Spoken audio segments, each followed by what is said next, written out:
CBN Mobilidade Urbana, com Manuel Paiva.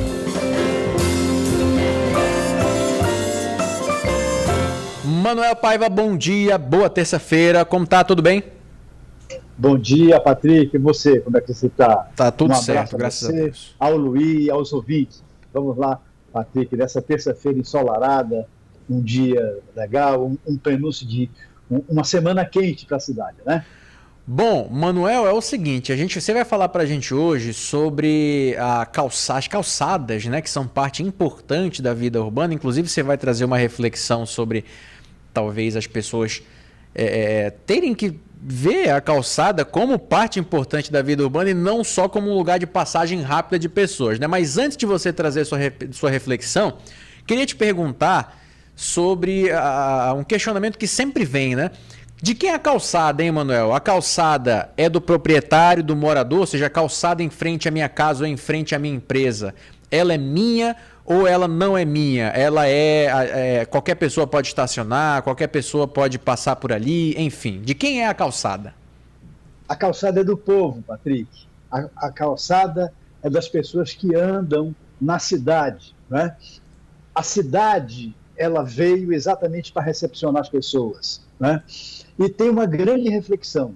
Nós, Patrick, nós temos uma influência muito grande por quem nós fomos colonizados, né? O Novo Mundo, a América, né? Nessa parte do continente, nessa parte da América do Sul, o Brasil foi colonizado pelos portugueses, que eles tinham uma linha de ocupação urbana, eles tinham uma linha de conceito de ocupação urbana, né? Ou seja, a marca portuguesa de ocupação urbana. Ele tinha um porto, uma praça e uma igreja. Esse era o conceito das cidades. E as cidades, elas cresciam a partir desse ponto de referência, né? O português sempre foi dos mares, né? Ou seja, ele era um grande navegador. E ele, quando veio para o Brasil, ao longo do seu litoral, todas as cidades cresceram e foram ocupados nessa concepção. Os espanhóis já eram outra linha de ocupação. Os espanhóis ocuparam o restante do Novo Mundo da América. Os espanhóis, eles sempre imaginavam um tripé, né? O poder, a igreja e um grande lar, né? Tanto é que quando você vai nas cidades espanholas, você vai em Madrid, você vai em Barcelona, você vai em Valência, você vai em qualquer cidade espanhola, sempre tem um grande largo onde está lá a figura do poder constituído, da igreja, que era o outro poder dominante de ocupação urbana, e um grande largo. E a partir disso, as calçadas eram colocadas. E aí, Patrick, respondendo especificamente o quê? Hoje, a nossa legislação, no Código de Postura, a legislação na nossa lei de controle urbanístico da cidade, diz que a calçada é de responsabilidade do proprietário do lote, né? Isso está aí, né? Agora, Patrick, aí vai naquela velha e cansada história, né? A lei urbanística diz isso. Mas o poder público, infelizmente, ele não vai lá cobrar, não tem fiscalização para cobrar, se na casa do Patrick, em frente à sua casa, ele está fazendo a calçada de acordo com o grau de acessibilidade que as pessoas merecem, né? Aí, muitas vezes, as pessoas veem a calçada como uma extensão, só porque ela está cuidando daquela parte externa da sua residência, como se fosse um puxadinho a mais da sua casa. A responsabilidade é dele. Ele esquece de que uma rua é uma rua comunitária.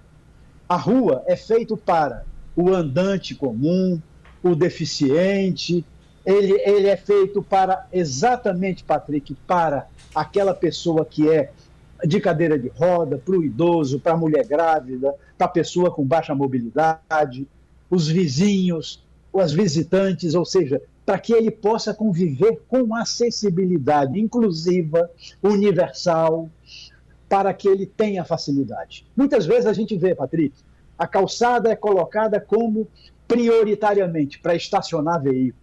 A calçada é colocada, a parte externa, como uma floreira lá, impedindo exatamente o tráfego de pessoas e manda as pessoas andarem na rua, na pista de rolamento. Ou seja, essa confusão de ocupação urbana está no nosso DNA, por quem nós fomos colonizados, qual foi a filosofia, qual foi o conceito urbanístico que nos direcionou. Você veja, Patrick, Manaus tem um problema grave de calçada.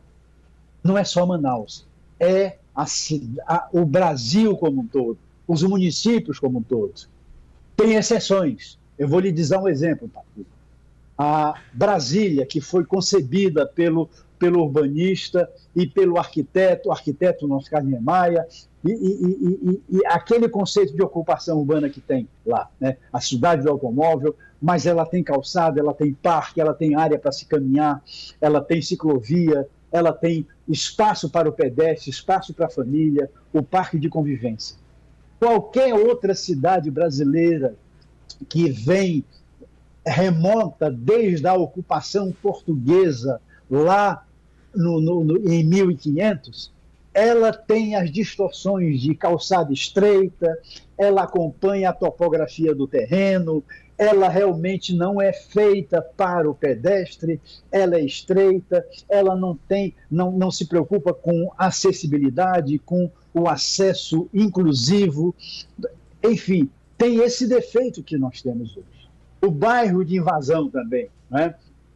Como todas as cidades brasileiras têm o problema que nós temos, né?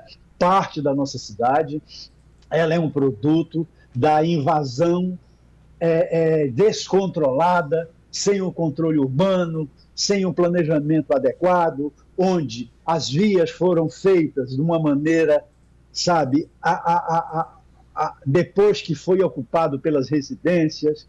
Os nossos fundos de vale também foram ocupados indevidamente, ou seja, a acessibilidade das pessoas andando, ela não existe, ela é complicada, ela realmente é recomendável. Então, qualquer bairro de Manaus, né, nós temos ilhas de exceção na cidade de Manaus, onde a calçada ela está adequada. Eu vou lhe dar um exemplo, Patrick.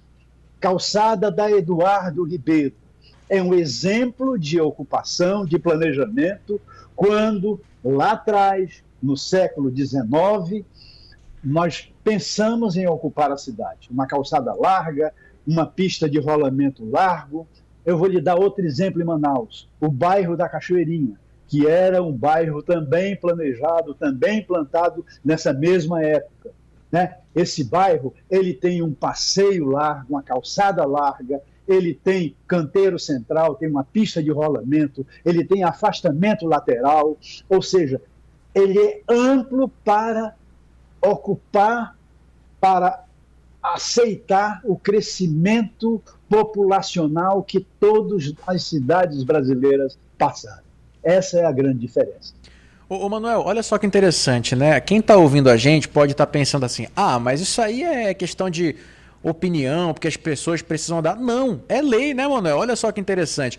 As calçadas, elas têm que ter pelo menos 1,5 metro de largura. E além disso, não podem ter também nenhum tipo de obstáculo, por exemplo, né? Seja esse obstáculo fixo ou removível, enfim, nada que possa limitar ou impedir o acesso das pessoas. Agora, isso, como você bem disse, precisa de uma fiscalização, né? E aí a gente tem, por exemplo, aqui participação de ouvinte, o Marco Antônio mandando mensagem dizendo o seguinte: já fiz um desafio, quero ver a prefeitura fazer 1 quilômetro de calçada, duvido, não tem projeto para fazer, nem compromisso com as pessoas. O Carlos Alberto falando aqui sobre calçada perto do Tribunal de Contas, perguntou se eu vi, tu viu a calçada, tu viste a calçada perto do Tribunal de Contas, não tem 1 metro, fora os postes. Fizeram a obra agora, e foi a prefeitura que fez a obra. O Carlos Alberto mandando aqui a mensagem pra gente ali na Efigênio Salles, né? Tivemos obras ali recentemente. Ou seja, pelo que deu para entender aqui, Manuel, você me corrija se eu estiver errado, por favor. A calçada é de responsabilidade do proprietário do imóvel, seja uma residência, seja uma empresa. Mas apesar de ser minha propriedade enquanto dono de um imóvel, por exemplo, eu não posso fazer o que eu bem entender com ela. Eu tenho que seguir algumas regrinhas que estão em lei. Se não seguir, você deveria ter uma fiscalização do poder público para me punir de alguma forma ou não permitir que eu faça mudanças que não são cabíveis, né? Mas andando pelas ruas de Manaus, a gente vê muita calçada irregular, né? Totalmente, né, Patrick? Totalmente, né? E, Patrick, eu vou complementar mais essas suas observações dos ouvintes, que são pertinentes e são verdadeiras, né? Poucos são os projetos urbanos de bairros, de loteamentos executados pelas prefeituras municipais e demais entes federativos que pensam nas calçadas, né? Tu sabe, Patrick, que é aquilo que a gente bate na mesma proporção, na mesma medida sobre a questão da mobilidade. A mobilidade é feita para as pessoas, não para os automóveis. As cidades têm que ser, essa que é a regra geral, elas são feitas para as pessoas. Patrick, não foi à toa que os alemães, no final da Primeira Guerra Mundial, no século XX, né, eles inventaram as ruas para pedestres. Eles tiraram a circulação dos automóveis, estava surgindo o automóvel movido a combustão, né, e na Alemanha, que foi exatamente a origem de tudo isso, né, o motor a combustão, né, e eles deram, olha, é importante que nos centros históricos, é importante nos centros comerciais, onde tem o comércio, onde tem serviços, que nós tenhamos que dar prioridade para as pessoas. Ora, as pessoas andam a pé, as pessoas caminham. É o hábito da zona rural, é o hábito do interior, é o hábito da cidade pequena. Então ela vem para a capital e ela chega, se depara, as capitais não são amigáveis às pessoas, porque não deixam elas caminhar com segurança, com conforto, acima de tudo com orientação, né? E para que elas possam caminhar e se deslocar. Então, é necessário, sim, que efetivamente, e é uma falha que se tem, não é só local, é uma falha nacional, por essa cultura nossa de ocupação lá pelos portugueses, por aquela filosofia, que nós criamos essa cultura, esse hábito, e as nossas leis, elas são adaptáveis a esses hábitos, ou seja, é de propriedade particular calçada, é da posse do dono do lote, mas esse dono do lote faz olhando para o umbigo dele. Ele não faz isso para a coletividade. Ora, quem tem que olhar pela coletividade são as prefeituras, são os governos, né? Os administradores, as câmaras municipais, para que ela possa dar ferramentas para que o poder público possa cobrar, fiscalizar que aquelas calçadas, que é um bem público, que é para que as pessoas possam caminhar com segurança, sejam bem executadas. E que seus projetos, os projetos, por exemplo, sabe, Patrick? Eu vou te dar um exemplo. Quando foi colocado a implantação de qualquer viaduto nos últimos anos que se implantou em Manaus, né? Os viadutos, os complexos viários. Nós vamos para lá e vamos analisar, Patrick. Ali tem calçada que dê prioridade ao pedestre. Ali o pedestre, a pessoa de baixa mobilidade, o deficiente, está atravessando aquela via com segurança e com facilidade? É um grande questionamento. E todo mundo que está nos ouvindo vai dizer, não, ali não tem prioridade. Ali a prioridade é para o automóvel. As pessoas estão em segundo, terceiro ou quarto plano. Ora, uma cidade que é feita de 2.300.000 pessoas que moram aqui, elas são colocadas em segundo ou terceiro plano em função do automóvel, inclusive da obra pública, para que elas possam andar, para que elas possam caminhar. E você veja, deram um exemplo agora dessa obra, última obra do V8. Né? Foi feita a passarela acessível, inclusiva, de inclusão universal, com elevador, mas o seu entorno, o seu entorno, o deficiente não vai andar naquela calçada porque ela não tem largura suficiente livre.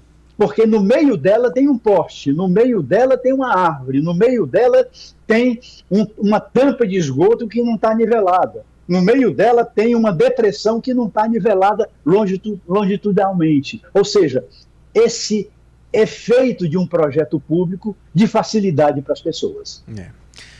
Bom, Manuel Paiva, dava para a gente falar bem mais sobre isso, tem muitos exemplos que a gente poderia trazer aqui, inclusive, sobre isso. Esse exemplo do viaduto, da passagem de nível que você trouxe é muito interessante, mas infelizmente nosso tempo já está acabando. A gente pode retomar esse assunto em próximas oportunidades, viu? Te agradeço pela participação, pela conversa, um abraço para você e até a próxima semana. Bom dia, Patrick, um grande abraço aos senhores ouvintes, até a próxima semana.